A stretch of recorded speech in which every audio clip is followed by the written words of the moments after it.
পুরুষ মানুষ বছরে একবারও শাশুড়ির খোঁজ নেয় না, তবুও সে আদরের, কারণ সে মেয়ের জামাই। আর নারীরা সারা বছর শাশুড়ির পাশে থাকে, শাশুড়ির কাজ করে দেয়, শাশুড়ির যত্ন নেয়, তার দায়িত্ব কাঁধে নেয়, তারপরও তার নাম হয় না। হায় রে শাশুড়ি মা! এমন শাশুড়ি কার আছে বলুন তো?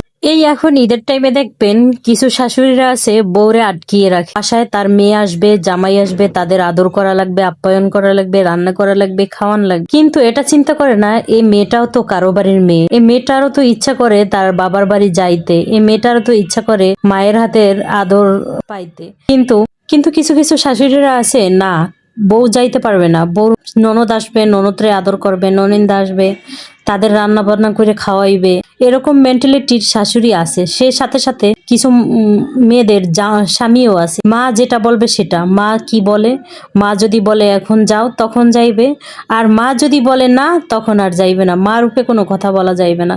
আসলে বিয়ে করে আনো ভাই তুমি, দায়িত্ব থাকে তোমার মায়ের, দায়িত্ব থাকে তোমার বাপের, এমন কেন?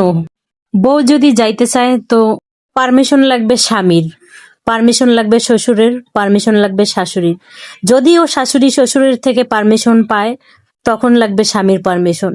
স্বামী যদি পারমিশন দেয় তখন কয়জনের কাছ থেকে পারমিশন লাগে। আর ছেলে যদি নিজেই বলে না, ওরও বাবার বাড়ি আছে, ওরও তো বা মার কাছে যাইতে ইচ্ছা করে, ওকে আমি নিয়ে যাই, তখন আর কেউই কথা বলতে পারে না, এখানে বলার কোনো অধিকারও থাকে না। কিন্তু কিছু কিছু ছেলেরা আছে মা ভক্ত, বাপ ভক্ত, তারা বিয়েই শুধু করে নিজের সুবিধার জন্য, কিন্তু বইয়ের কোনো দায়িত্ব তার উপরে থাকে না।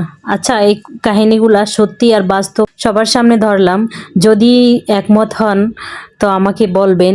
আর কেউ মনে করেন না যে এই কাহিনীটা আমার, আমার কিন্তু শ্বশুর শাশুড়ি কেউই নাই। আমার শ্বশুরি যতদিন বাচ্চা ছিল অনেক ভালো ছিল, এখন আমার শাশুড়িও নাই, শ্বশুরও নাই।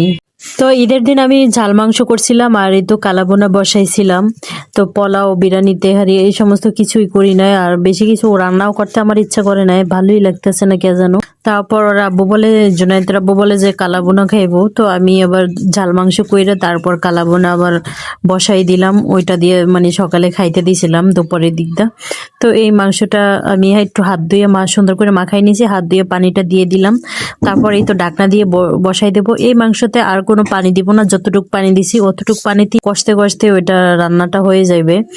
আর আমি কালাবোনা অনেকবার করছি, কিন্তু এই আজকের কালাবোনার মতো কালার অন্য দিনে এরকম আসে নাই। অন্যান্য দিনে খুব সুন্দর কালার আসছে, কে জানো এই কালাবোনার কালারটা লাল কচা মাংসের মতো আসছে। পরও খাইতে মজাই হয়েছে। আর আমার জামাই বলছে যে বেশি মশলা দেবা না, বেশি মশলা হইলে ওটার ঘেরানে সে খাইতে পারে না, সে বেশি একটা মশলা পছন্দ করে না। তা আমি এক্সট্রা কোনো মশলা দিলাম না, রেডি মিক্স মশলা আর গোটা গরম মশলা কয়েকটা ওইটাই দিলাম। পরে কষাই এবার তো এই তো ফাইনাল লুক। আমি এবার ঢাইলা আর একটা কড়াইতে নিয়ে নিছি, এর ভিতর খাওয়াও হয়েছে কিন্তু অনেকবার।